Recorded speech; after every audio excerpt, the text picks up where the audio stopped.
Ned Stark had not slept all night, nor did he think he ever would again.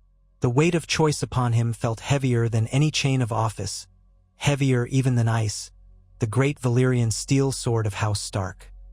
He stood in the dim hush of his solar, gazing through a narrow window at a dawn that seemed more ominous than welcome. Rosy bands of light stretched across the sky, feigning a benign beauty. Ned knew better. King's Landing never embraced true morning peace. It carried a hush that merely cloaked its schemes and betrayals in brief, illusory stillness. He turned from the window and looked at the man who had come to him in the thick of the night. Lord Renly Baratheon, dark-haired and determined. Renly's keen eyes sparkled with urgency. For nights, Ned had wrestled with the question of Joffrey's parentage, the revelation that the boy king was not truly the son of the late King Robert Baratheon. Yet what to do with that dreadful truth had paralyzed him. Now here was Robert's younger brother, urging a swift move, pressing him to take control, to safeguard the realm by a coup that would see the boy taken into custody, or worse, before the Lannisters could secure their hold on the throne. Lord Renly's proposition, unexpected as a roaring flame on a sunny day, had burned away some of Ned's doubts. Renly pledged a unified front. He could muster 100 swords in a single night, men sworn to him and loyal to the Baratheon name. Together with the Stark Guards and whatever men of the City Watch were still faithful to the lawful line, they could storm the royal apartments before the Lannisters fully realized the threat. Then, Ned could present Joffrey's false claim for what it was. Evidence in hand, Jon Arryn's notes, the Baratheon lineage, the truth about the hair color that clashed with centuries of black-haired Baratheon heirs. Ned would denounce Joffrey and Cersei. They would be taken, quietly or with force, before dawn brightened today. Once the truth was out, once Renly was positioned as regent or even king if Stannis did not press his own claim quickly enough, Ned would be allowed to return home to Winterfell with honor. The realm would be spared a bloody civil war. All Ned had needed to say was yes, and this time he had. That single, whispered word seemed to echo in Ned's mind as Renly clasped his forearm in fierce gratitude, disappearing to prepare his men. Alone once more, Ned leaned over his desk. He saw the patch of candle wax that had pooled and hardened in the night. He remembered how, only the day before, he had confronted Cersei in the Godswood. He had given her a chance to flee, for the sake of her children. Mercy, he had thought. Justice. Honor demanded he warn her. But if Joffrey truly was never Robert's son, if that truth broke the realm in half, what did honor demand now? With a painful twist in his stomach, Ned recognized that sometimes duty and morality diverged in ways no man could easily reconcile. He thought of Robert then, and of their youth in the Vale under Jon Arryn's stern yet kind tutelage. He thought of Lyanna. He thought of the Targaryen children whom Robert had wanted to see put to the sword so many years ago, because they were a threat to his kingship. Would Robert have approved of seizing his own supposed son? Possibly. The Robert Ned had known was not always gentle in matters of kings and thrones. He could not deny that a coup was precisely the kind of direct action Robert might have taken to rid himself of trouble. Ned's heart constricted, his mind filling with a swirl of memory and regret, but the path was chosen. He had said yes. He summoned the men he trusted, Jory Castle, the stout, fair-haired captain of his guard, Tomard and Desmond, loyal as Winterfell's own gates, and a few hand-picked others. He told them only that they needed to be prepared, that before dawn they would act in the name of the realm and House Stark. Jory's eyebrows shot up, concern etched into his brow, but he asked no questions. "I, Lord Stark," he said, and that was enough. Ned saw the twinge of dread in the eyes of some, saw the unspoken question, were they preparing for open conflict? But he also saw their unwavering devotion. Winterfell men did not shrink from danger, not if commanded by their lord, not if it was to protect the honor of House Stark. The night passed in a blur of hurried arrangements. Servants came and went, bearing messages wrapped in secrecy.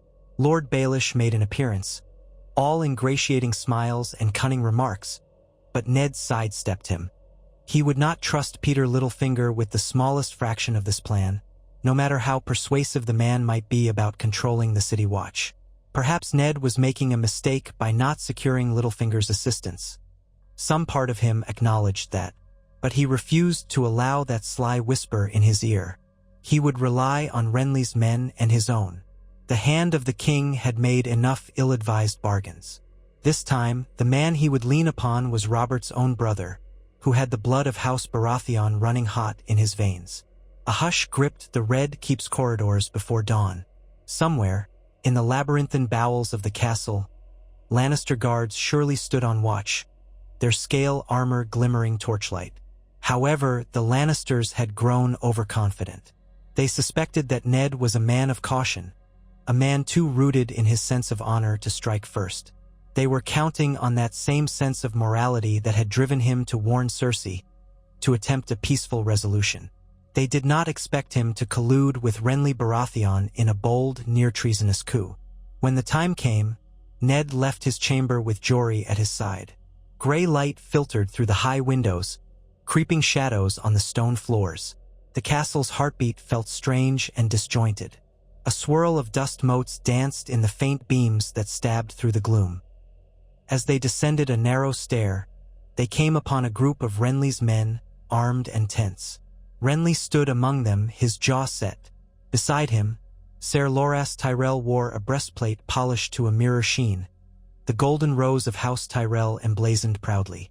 Renly caught Ned's eye. No words were spoken, only a sharp nod. It was time. They moved down the hallway that led to Maegor's Holdfast. The thick walls were as sullen as ever, the famed fortress within a fortress. Knights loyal to King Joffrey, some truly loyal, others bound by Lannister gold, were stationed at the gates. Renly's men fanned out, accompanied by Ned's own. Joffrey advanced, quiet in practiced stealth, though a hush like this was impossible to maintain for long. He exchanged a glance with one of Renly's personal guards, a tall man with no sigil on his cloak, and signaled that they should flank the entrance. Renly stepped forward, in his hand a royal document, one that Ned had drafted, forging Robert's last words to name him Protector of the Realm. A half-truth. Robert had indeed named Ned Protector in the official letter, but that letter had also demanded that Ned counsel the boy, Joffrey, until he came of age. This new version was slightly different. It condemned those who would falsely claim the throne and recognized the authority of the next Baratheon with the best claim. Renly bore that letter like a talisman, and Ned prayed silently that the City Watch would recall their oaths to the realm rather than blindly serve the Lannisters. "Open in the name of the Lord Regent," Renly shouted, voice echoing. The words reverberated strangely in Ned's ears. A Lord Regent installed by force? This was not how he wished to see the realm governed. But the alternative was letting Joffrey remain an illegitimate king, letting Cersei maintain control, or letting Tywin Lannister wage war upon them all. The Lannister guards beyond the thick wooden door stirred and murmured. "Who goes there?" one demanded. A spark of fear was clear in his tone, though he tried to sound commanding. Renly stepped closer. "I am Renly Baratheon, Lord of Storm's End and brother to the late King Robert. In the name of my brother and all that is holy, I demand you grant me entry. I have the word of Eddard Stark, Protector of the Realm, and the signatures of the King's Council. Will you honor your oaths, or be named traitors?" Silence greeted them. On either side, Ned's men tensed. They gripped sword hilts and waited for the sound of steel. Ned's hand rested on the pommel of ice, though he felt in his heart the creeping dread that it might soon taste blood. He hoped the men behind that gate would comply, that the realm could avoid a catastrophic battle within the very walls of the Red Keep. But he knew also how quickly such hopes could be shattered. At length, the heavy door creaked open. On the other side stood half a dozen guards. Their uniforms bore the Lion of House Lannister, but they looked unsure. The man at their lead, a veteran with lines etched around his eyes, glanced from Renly to the letter, then at the wall of swords behind him. "Where is the king?" he asked, voice wavering. Renly did not flinch. "He is asleep, or so we trust. Stand aside. We have urgent business with him." The guard swallowed, clearly torn between immediate loyalty to Cersei's commands and the knowledge that a lord of the realm with a large retinue of armed men might not be easily turned away. He shifted awkwardly, then motioned to his companions, who stepped back. Ned felt the tension in the air ease a fraction. He saw Joffrey's posture relax, hand still on his sword but no longer poised to strike. They passed through the gate unopposed. Swiftly, they followed the corridors that would lead to the royal apartments. It was a cramped space of twisted hallways and small flights of steps. The air smelled of fear and tension, as though the very stones exhaled dread. Occasionally, they heard the shuffle of footsteps or the gasp of a surprised servant who would scuttle away, not daring to interfere. At last, they reached the doors to the king's chambers. Here stood two Kingsguard in pristine white cloaks, Ser Marentrant and Ser Ares Oakhart. Neither was widely known for unwavering devotion to the deeper virtues of knighthood, though Oakhart was rumored to be more pliable than malicious. Ser Maren, on the other hand, was a man known to do Cersei's bidding without question. Ser Loras advanced, speaking with an attempt at courteous authority. In the name of King Robert, open these doors. We come for the defense of the realm and the rightful Baratheon succession. Joffrey is the king, Ser Maren said sharply. So long as he sits on that iron throne, my sword remains his to command. His eyes moved warily, tracking each man, resting on Ned Stark. Lord Stark, what is the meaning of this? Ned stepped forward, the letter in his hand. King Robert Baratheon named me protector of the realm before he died. Joffrey Baratheon is no trueborn son of Robert. I have proof of his illegitimacy. In the name of the late king, stand aside. No harm need come to the boy. Ser Maren's lip twitched with hostility, but he glanced at Renly's armed retinue. Ser Ares looked uncertain. There has been no official challenge, Oakhart murmured, but the presence of half a dozen armed knights made him shift on his feet. He was keenly aware that the Kingsguard did not exist in a power vacuum. If half the realm was now lined up behind Ned Stark and Renly Baratheon, perhaps it was not so simple. Renly, voice calm but unyielding, said, "We can do this without bloodshed. Let us pass, and the boy will be taken into custody. He will not be harmed. By the Seven, I swear it." Ser Maren tightened his grip on his sword. But in the end, even Marentrant was a single man facing a company of armed lords. He was not Jaime Lannister, who might have tried to cut his way through a mob of knights, nor was he the Hound, who answered to no law but his own savage code. So, with a grunt of angry resignation, he stood aside, though his face said plainly that bloodshed would not be avoided if he had anything to say about it. The door swung open. The room was dim, curtains drawn against the rising sun. At the center of the chamber, upon a bed draped in crimson and gold, lay Joffrey, asleep still or pretending to be. It was not the luxurious bedchamber Ned expected for a king. It was smaller than the grand space Robert had once occupied, for Joffrey sometimes chose to sleep in different rooms to keep his mother near. A short distance away, on a cushioned chair, sat the Queen Regent herself, Cersei Lannister, in a robe of red silk. She had been roused by the commotion, it seemed, her golden hair loose around her shoulders, emerald eyes blazing. By her side stood her brother, Tyrion Lannister, who had arrived in King's Landing not long before, although Ned had not expected him to be in the boy's bedchamber. Perhaps the imp had been with his sister, speaking quietly about the shifting politics. Now Tyrion stood with a mixture of caution and cunning flickering over his face, reading the room as swiftly as a general reads a battlefield. Ned watched as Cersei rose to her feet, ignoring the slip of her robe that revealed a pale shoulder. She fixed him with a venomous glare, then at Renly. "This is treason," she declared, voice echoing with indignation. "How dare you barge in here, in the presence of the king?" Renly was the first to speak, his tone surprisingly measured. "You know the truth of Joffrey's birth. You cannot deny it any longer. The realm will not be ruled by a lie." Cersei's eyes narrowed, but in that single slight movement of her lips, Ned sensed her fear. She was no fool. She must have suspected that Eddard Stark would spread the truth if pressed, but she had not expected open force from the honorable man she thought she had cornered. She had counted on him offering her yet another chance to flee, or perhaps turning to Stannis Baratheon's claim. But she had not foreseen Renly and Ned uniting on this night. Even so, she lifted her chin, voice dripping with scorn. "Joffrey is king with or without your approval, Lord Renly. And you, Lord Stark, are no longer hand of the king if you dare raise arms against the crown." Ned stepped forward carefully. He did not want to terrify the boy. Joffrey was stirring, eyelids fluttering as he woke to the presence of so many armed men. His face contorted in confusion, then alarm. "Mother?" he squeaked, pushing himself upright, grabbing at the rumpled covers. A flash of anger crossed his childish features. "What is the meaning of this? I want them all out. Now!" Ned stared at the boy, hardly more than a child, yet one who, if he remained in power, could drown the realm in blood under Cersei's guidance. This boy's father was Jaime Lannister, not Robert.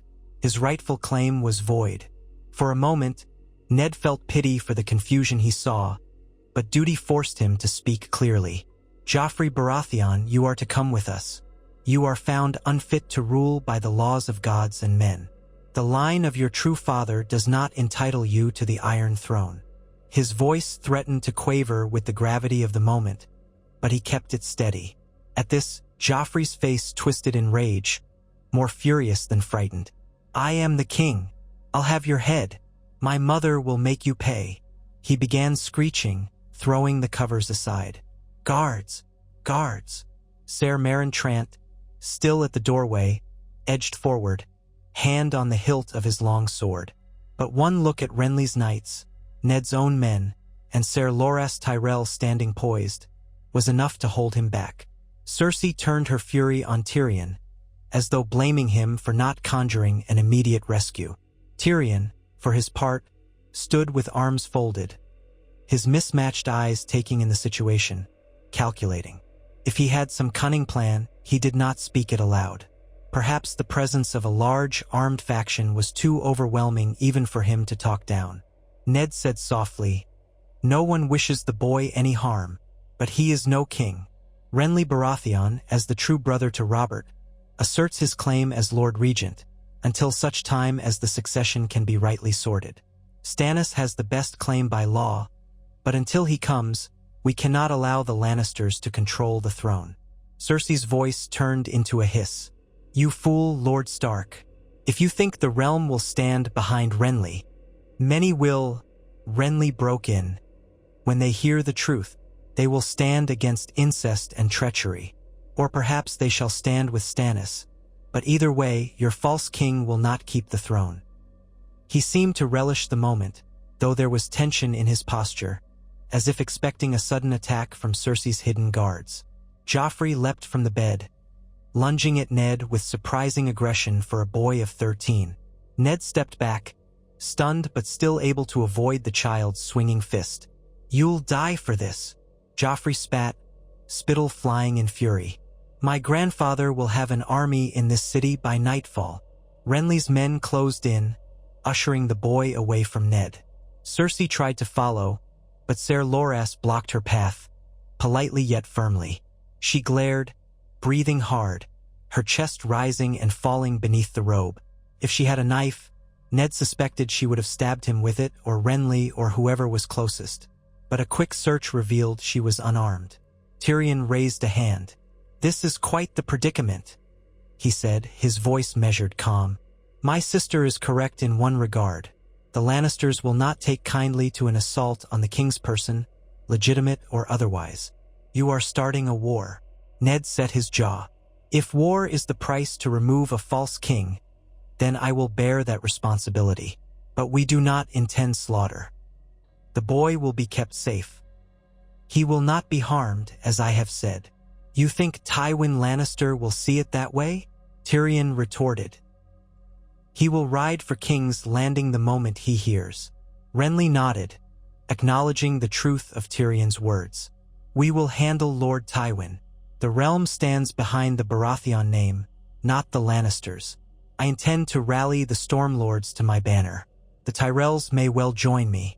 We shall see whose side the Riverlands choose, and House Stark holds the north. The West shall not overwhelm all of us so easily." Cersei turned on Renly, voice like acid. When your nephew is butchered by some unscrupulous knight looking to curry favor, do not come crying to me about it. You are destroying the very foundation of this kingdom." She might have said more, but Jory Castle gently seized her arm.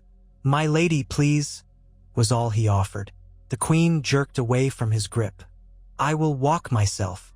Thus it was that they escorted Cersei and Joffrey out of the royal bedchamber, with Tyrion following a step behind. A hush fell over them all, broken only by Joffrey's occasional outbursts and curses. The boy threatened them with every dark fate his adolescent mind could conjure. He demanded that Ser Meryn defend him, that the Kingsguard do their duty, but Ser Meryn remained still, uncertain, outnumbered, and reluctantly complicit by his inaction. They led the royals to a secure set of chambers in Maegor's Holdfast, ironically reversing the roles. Now, the mother and son who had held the upper hand only hours before were the captives. Tyrion followed without protest. He seemed to sense that, for the moment, compliance might keep him alive and perhaps in a position to bargain. A set of guards loyal to Renly took up positions outside the doors, while others were posted at the windows and adjoining passages to prevent any clandestine exit. When all was settled, Ned found himself standing in a corridor with Renly, the shadows long and flickering with torchlight. The shock of what they had done weighed heavily on him. It was a quiet moment before dawn, and the city beyond was beginning to stir. Horns would soon ring out. The news of the king's arrest would spread like wildfire. Ned's stomach churned at the thought of the chaos that would follow. Renly exhaled, a tremble in his tone betraying the enormity of it all. "We must call the council together," he said. "At once. We must send ravens, gather the lords, and confirm the new government. If we act quickly, we can keep the city from rioting." Ned nodded, swallowing. Lord Varys, Grand Maester Pycelle, Peter Baelish, they all must be informed. This must be done lawfully, or at least appear so. I only hope they will not be too inclined to side with the Lannisters. Renly's gaze hardened. Littlefinger will do whatever is best for Littlefinger. Varys wants stability, or so he claims. Pycelle. He's always bowed to the Lannisters, but he is sworn to serve the realm. Ned almost smiled at the absurdity of it. The realm. Each of them had a different vision of what that meant. He began walking with slow steps, Renly at his side, toward the grand hall where they might assemble a semblance of the king's council.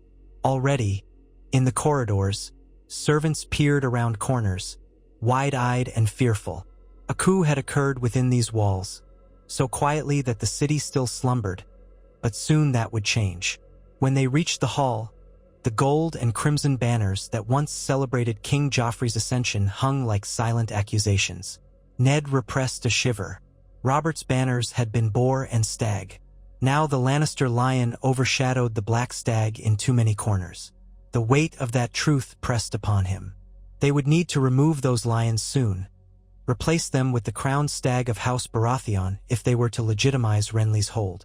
Guards stationed at the entrance parted to admit them. Inside, the last flickers of torchlight mixed with the first pale glow of morning creeping through the high windows. A dais loomed at the far end, where the Iron Throne stabbed at the gloom.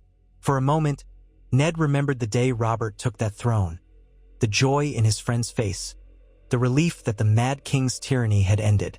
Now, ironically, Ned was involved in removing Robert's own so-called son from that selfsame seat.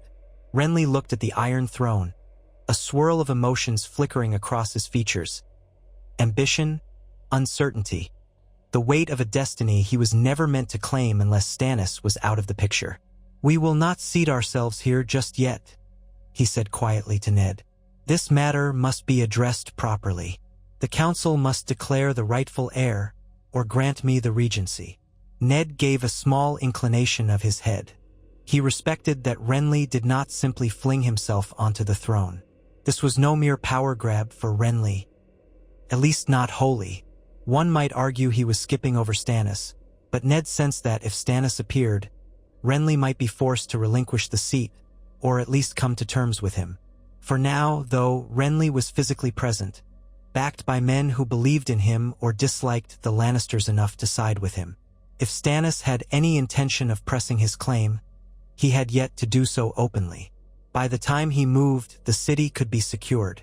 Their conversation was cut short by the arrival of Grand Maester Pycelle, tottering into the hall with feigned dignity, his chain of office clanking. Close behind him came Peter Baelish, a wry smile on his lips, eyes dancing with curiosity. Lord Varys was last, drifting in with silent steps, wearing voluminous purple robes. He clasped his hands together as he approached, his face an unreadable mask of polite concern. Renly gestured for them to gather. "My lords," he began, "I have called you here to inform you of a vital matter. King Joffrey Baratheon is not Robert's son, but is born of incest between Queen Cersei and her brother Jaime Lannister. In light of this monstrous deception, and with Lord Eddard Stark's counsel, I have taken custody of Joffrey and the Queen. The boy is no king." A ripple of shock went through them, though clearly none of these men were genuinely surprised. Pycelle's eyes bulged, as if he might faint from scandal. Baelish lifted an eyebrow, that faint smirk never leaving his lips. Varys only blinked, then gave a theatrical bow. "How do you intend to proceed?" Varys asked in his soft, almost whispery voice. Renly stood tall. "I intend to claim the regency until the rightful heir is established. My brother Stannis is older, and by law he may have the best claim. But he is not present in King's Landing, nor has he come forward. The city requires leadership, and I will give it." He turned slightly to Pycelle.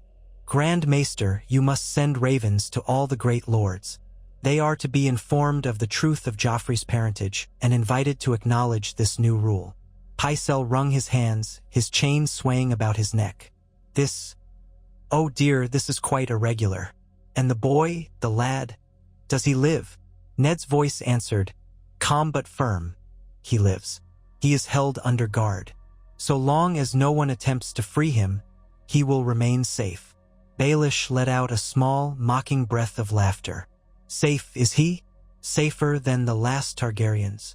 He shrugged as though it were a minor quibble. "Nonetheless, I see the aim is to avoid the city drowning in blood. That is admirable." Ned fixed him with a cool stare. "Perhaps you would prefer a bloodbath, Lord Baelish?" Baelish's lips quirked in a wider grin.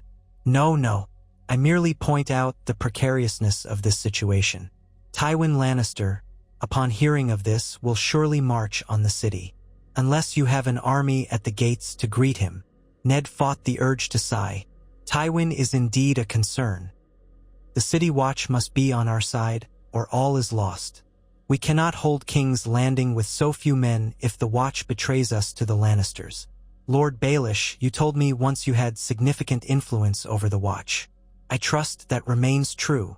Baelish feigned a hurt expression. "My dear Lord Stark, you wound me. I do have friends among the gold cloaks. Yes, but how dear are those friendships when pitched against a mountain of Lannister gold? I can try my best, for the sake of the realm, of course." He offered a slight bow to Renly. "Your Grace, or is it Lord Regent? Whichever title you prefer, I will act in your service if you wish it." Renly's eyes narrowed. He had never trusted Baelish fully, yet he knew the man's guile might prove necessary. "Very well. The watch must be kept loyal. If money is what they require, you shall have access to the treasury, or what remains of it." Baelish's smirk brightened. "Ah, splendid. I shall do what I can." Pycelle cleared his throat, looking from Ned to Renly and then to Varys. "I should see about dispatching ravens," he said in a quavering voice, as though anxious to remove himself from the room.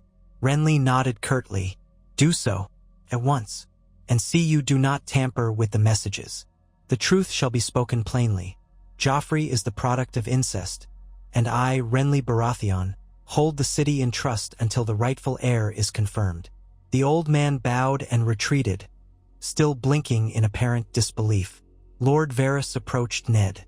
His powdered face was impassive. "It appears your sense of honor has found a surprising partner in ambition, Lord Stark. I trust you have weighed the consequences of this new alignment." Ned's jaw clenched. "I have weighed them, and I have accepted the burden." Varys inclined his head. Then I shall do my part to keep the city from tearing itself asunder.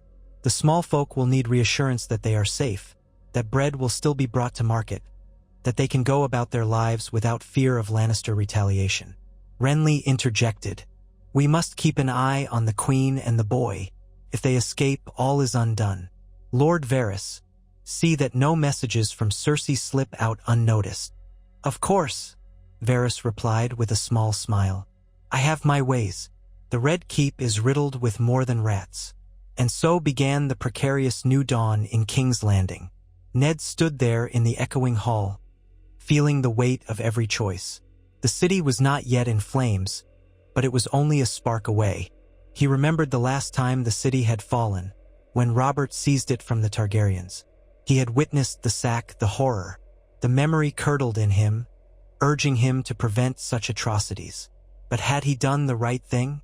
Or had he just ignited a war? He breathed in, remembering how he had once told Robert that he still had nightmares from the war. He remembered the childlike corpses, the way the city was stained by the cruelty of those seeking favor. He prayed it would not happen again, not under his watch. Yet he had set in motion events that would shape the fate of the Seven Kingdoms far more drastically than anything he had ever done before. Outside, King's Landing began to awaken to the news. The City Watch, the Gold Cloaks, were soon informed by their officers that the king was a false king, that they were now sworn to protect Lord Renly Baratheon and Lord Eddard Stark. Some accepted this with confusion. Others demanded more coin or more persuasive arguments. Whispers raced through the streets. The Lannisters had been dethroned, the Queen Regent locked away, the boy king dethroned.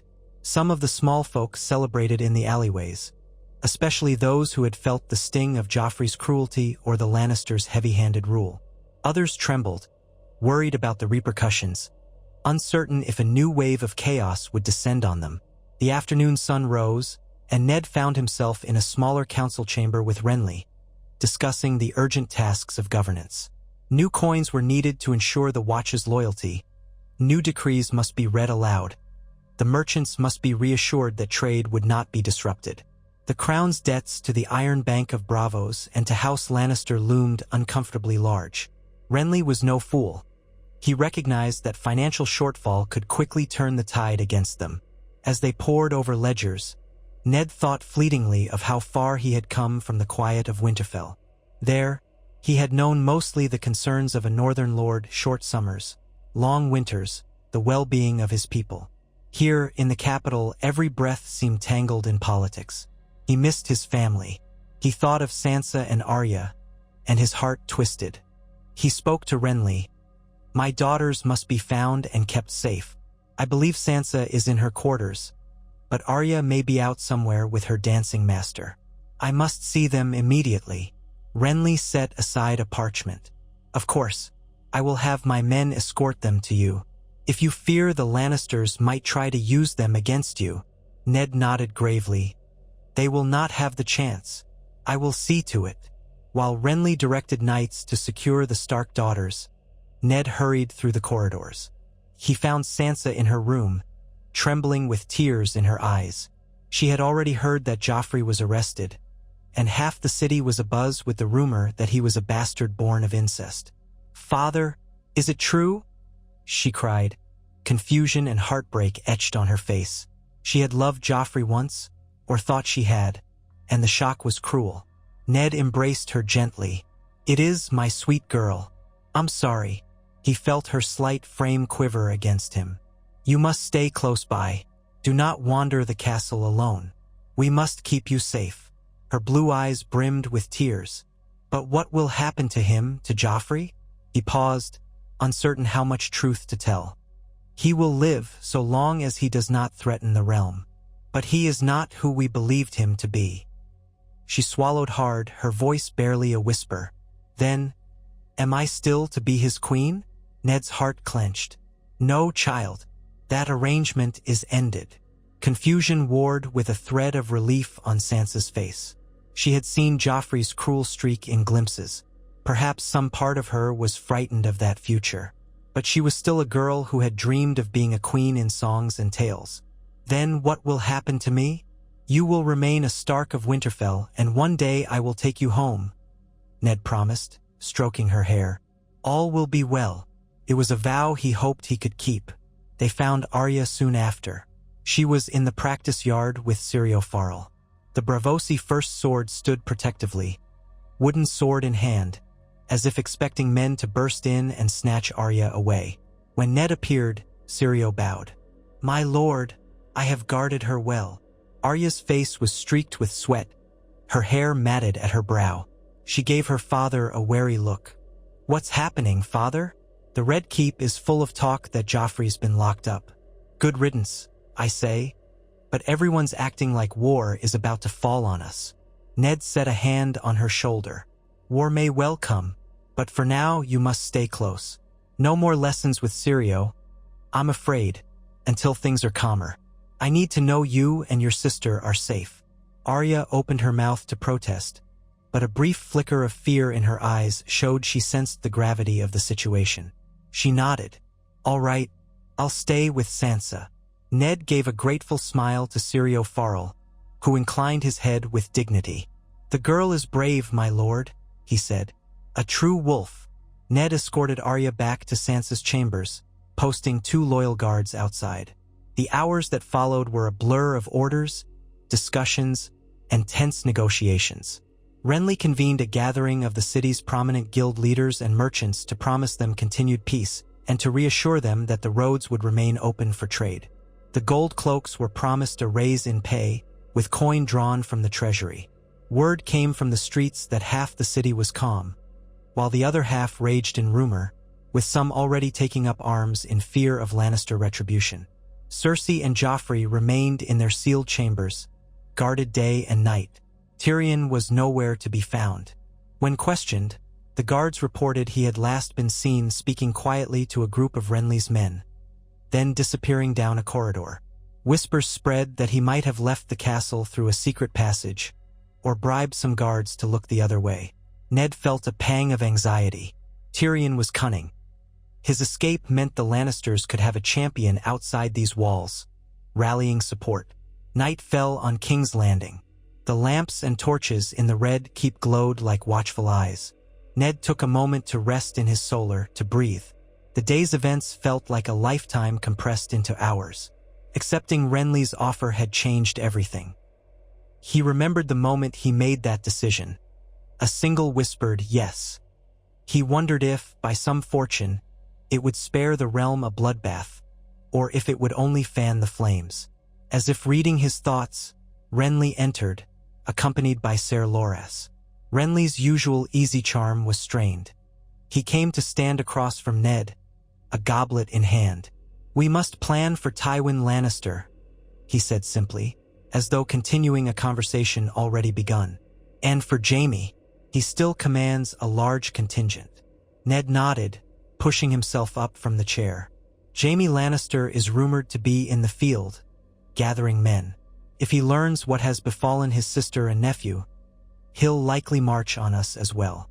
We cannot rely solely on the gold cloaks. Renly's expression was grim. I will send word to the Stormlords. If they hold true to House Baratheon, they will come. The Tyrells with Ser Loras here. He glanced at Loras. We will need your father, Mace Tyrell, to join us in support. If the Reach supports the Baratheon claim, the Lannisters will be hard-pressed to overwhelm us. Ser Loras lowered his head in acquiescence. I will write to my father. He did not love Robert, but nor does he love the Lannisters. He may prefer to see you on the throne, my lord. Ned studied Loras, recalling that Mace Tyrell was proud, ambitious. Aligning with Renly might suit him if it secured a future for House Tyrell closer to power. Very well, Ned said. I will also call upon the North, though it will take time for my bannermen to assemble. A fortnight, perhaps more, just for messages to reach Winterfell. Renly nodded. Time we may not have in abundance, but do what you must. The North is strong, and your name carries weight. The 3 men regarded each other in tense silence. At last, Ned said, I still believe the rightful heir is Stannis.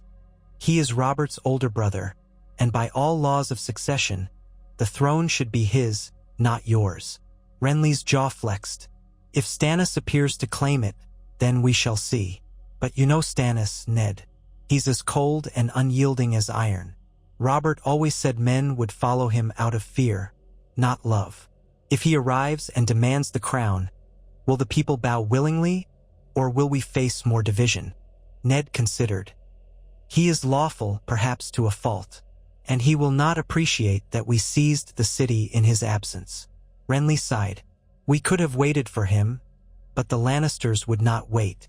The time for patience ended when you discovered the truth of Joffrey's parentage. Ned gazed out the window, the flickering lights of the city below like scattered stars in the darkness. We must do what we can to keep the city from falling apart. Rightful heir or not, we cannot let Tywin Lannister sack King's Landing. We have to hold it until reinforcements arrive. Renly drained the last of his wine. We will. I intend to send riders at first light, summoning every Baratheon loyalist. If Stannis fails to respond or chooses not to come, then we push forward with me as king. Once the dust settles, the realm can decide. Ned did not relish the thought of more conflict, but he understood. If Tywin advanced, if Jaime marched, they needed a unified figure to rally around, or else the city's defenses would crumble. And so, with hearts heavy and minds buzzing with the complexities of war, they parted for the night, each left to wrestle with the uncertain future they had wrought. News traveled faster than any raven. By the next day, the tension in King's Landing was palpable. Commoners spoke of Ned Stark and Renly Baratheon in hushed awe or dread. Some rumored that Ned had slain Joffrey with ice. Others claimed Cersei had murdered the boy in a mad fit. Truth was a fleeting thing in the city, overshadowed by the mania of gossip and fear. The Gold Cloaks did their best to keep order, but every alleyway held the potential for sparks of violence, especially from those who had been in the pay of the Lannisters. Amid all this, Cersei seethed in her confinement. She refused to eat at times, threw plates at her guards, and screamed that her father would raise the city, that Ned Stark would die screaming, that Renly would pay for his treachery. Joffrey, caged alongside her, alternated between terrified silence and unhinged anger. He told anyone within earshot that he would gut them and feed them to the dogs once he was free. The knights who guarded them exchanged uneasy glances. This boy was not fit to rule, they all agreed, though none said it aloud in his presence. Tyrion Lannister's disappearance haunted Ned. That cunning dwarf could be anywhere, forging alliances or slipping out of the city to join his father. Ned had men searching for him, but the Red Keep was riddled with hidden passages, and Tyrion had a talent for survival. Each passing hour made it more likely he had escaped. On the third day, Ned received a raven from Robb Stark in Winterfell, though the message was short and guarded. It said only that Robb had read his father's letter, which explained the situation in brief, and that the bannermen of the North would be called. Yet it would be some time before they could march south. The seeds of war were planted. The question was, which side would the various lords choose? House Bolton, House Manderly, House Umber, House Karstark. Would they all faithfully follow Ned's lead to dethrone the Lannisters? Meanwhile, Renly's ravens flew to the Stormlands, summoning the lords sworn to Storm's End. It remained to be seen how many would answer. At midday, a new crisis arose. A cluster of men loyal to House Lannister had barricaded themselves in a small keep near the Mud Gate, refusing to acknowledge Renly's authority, capturing some of the gold cloaks. Word reached Ned quickly. The men inside the keep threatened to kill their hostages unless Joffrey was released. Ned rubbed his temples, feeling the headache throbbing behind his eyes. This was only the first sign of open revolt. He could not concede to such demands. It would invite chaos. But if he stormed the keep, the hostages might die. In the council chamber, Ned and Renly debated the next move. Baelish lounged in a corner, polishing a mocking expression. Varys stood by, listening with a solemn look. Ser Loras Tyrell was bristling with readiness to act. Renly struck the table with his fist. We cannot yield to them, send a force to subdue them, but we must act swiftly. If word spreads that a small keep can defy us so easily, others will rise up. Ned nodded. Agreed. We must show strength, but see that we preserve the hostages if possible. Ser Loras bowed. Allow me to handle this, my lord. Renly's gaze settled on him, measuring. Very well. Take 20 good knights. Offer them one chance to yield. If they refuse, do what you must. As Loras left, Baelish hummed softly. Violence here, violence there. Soon the city will be awash in blood. Renly rounded on him. And what would you have us do, Littlefinger?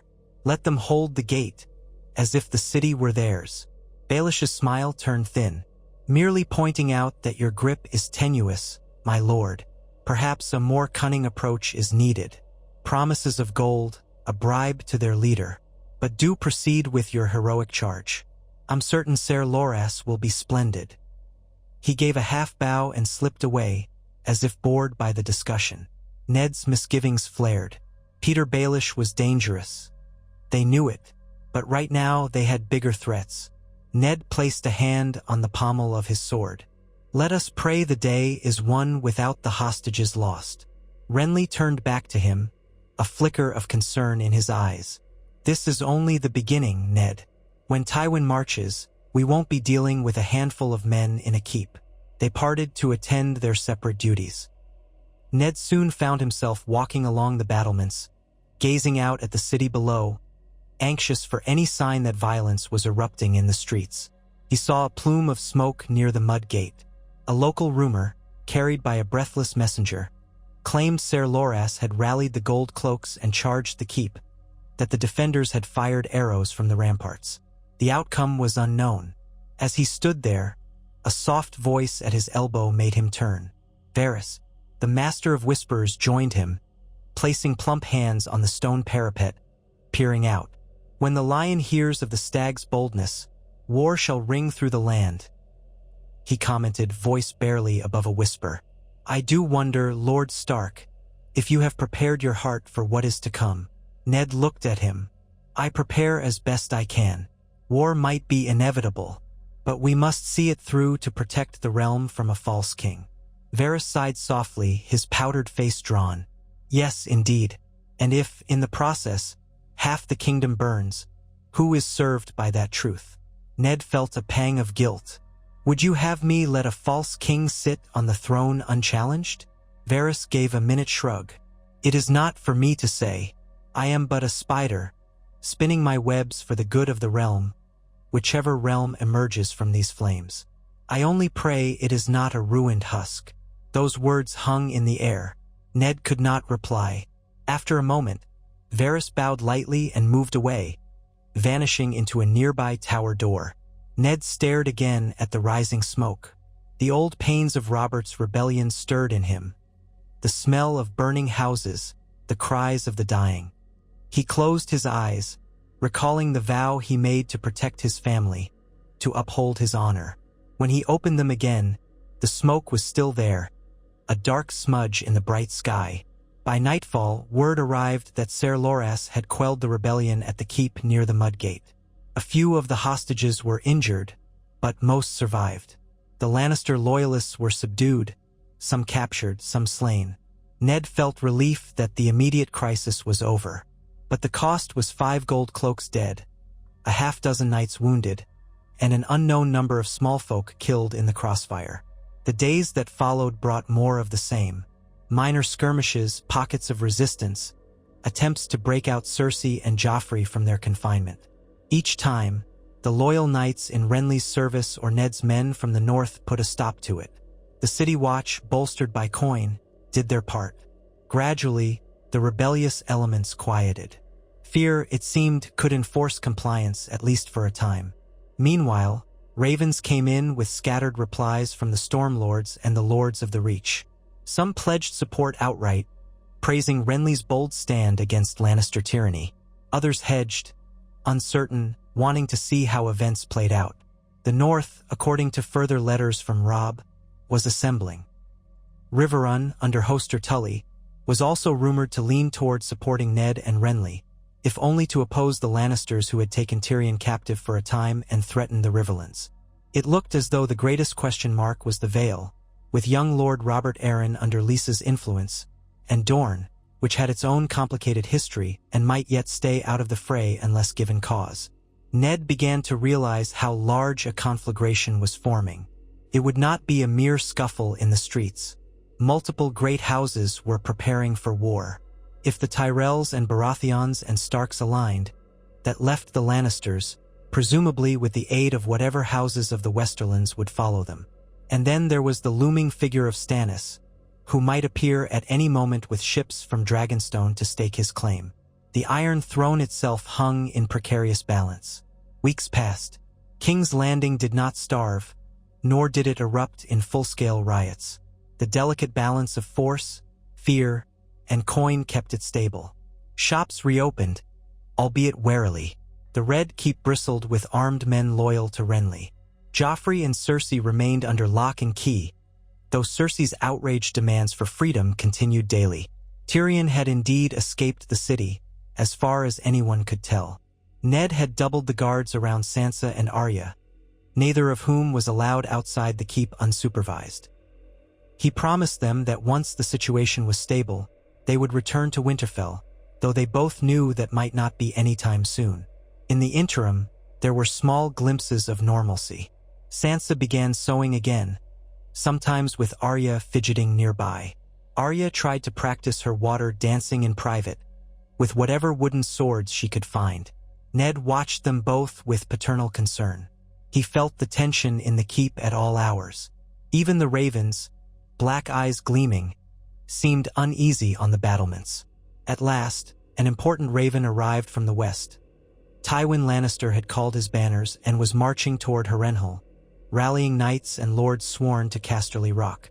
Jaime Lannister was said to be leading a second force. War had begun in earnest. Ned and Renly stood over a large map in the council chamber, marking the known troop movements.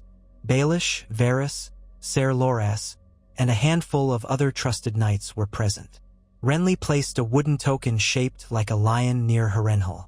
Lord Tywin is no fool. He'll take up position there, controlling the crossroads. If he secures Harrenhal, he can launch raids into the Riverlands or move south toward King's Landing. Ned shifted a piece shaped like a trout, representing House Tully. If the Tullys join us, they can harass Tywin from the flanks. Riverrun is well defended, Ser Loras added. We should march out to meet him before he grows too strong. Renly gave him a firm look. Perhaps, but King's Landing is not secure enough to strip it of all defenders. We must hold the capital or the throne is lost. Baelish steepled his fingers, smirking lightly. And if Tywin lures us out, Jaime could swoop in from the south, trap us on the field. A cunning fox, that Tywin. Varys looked at Ned.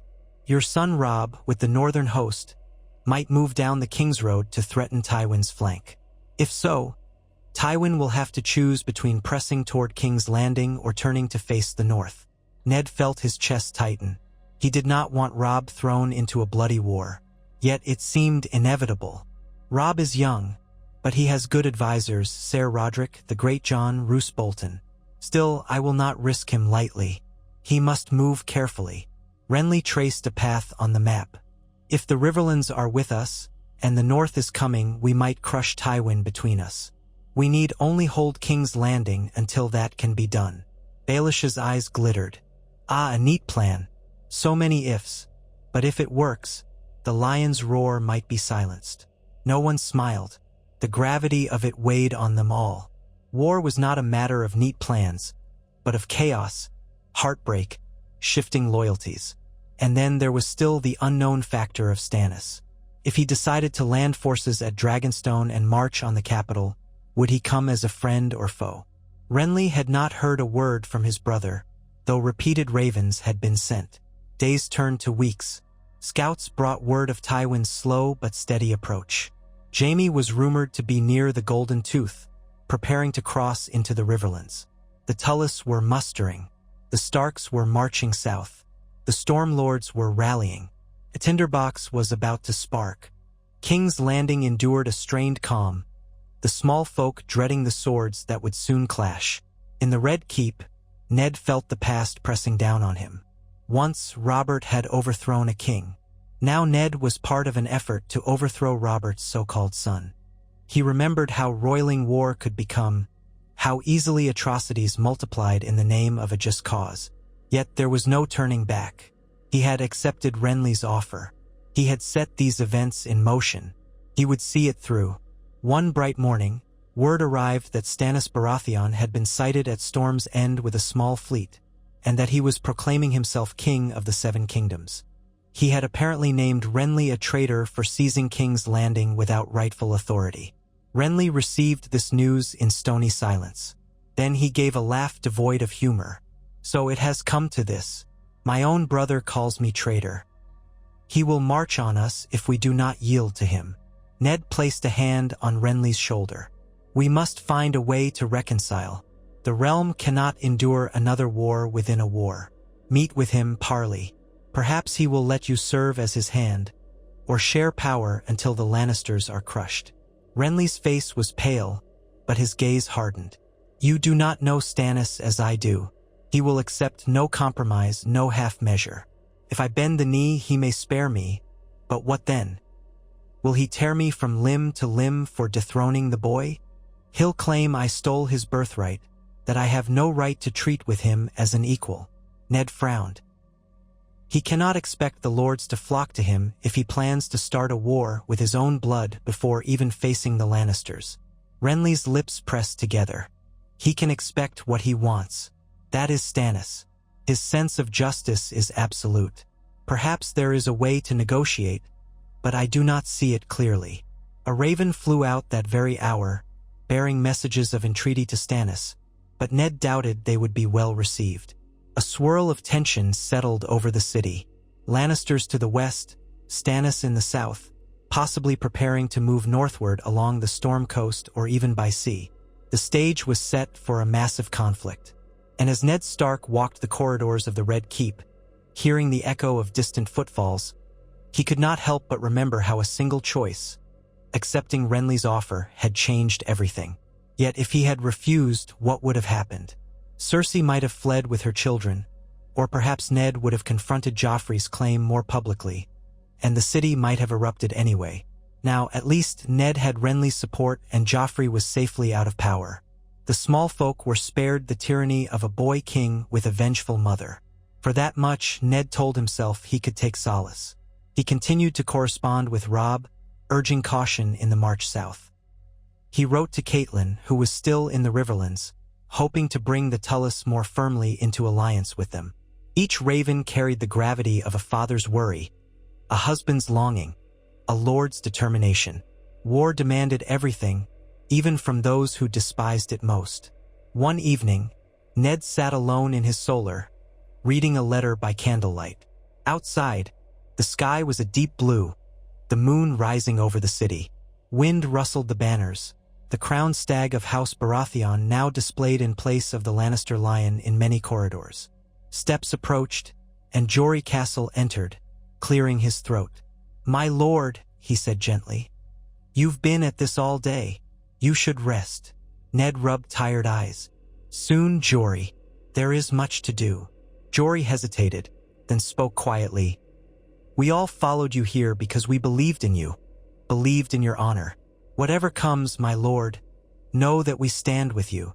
A wave of gratitude and guilt swept Ned. "I have asked much of you and the others. If all had gone differently, perhaps." Jory shook his head firmly. "No regrets, my lord. We stand together.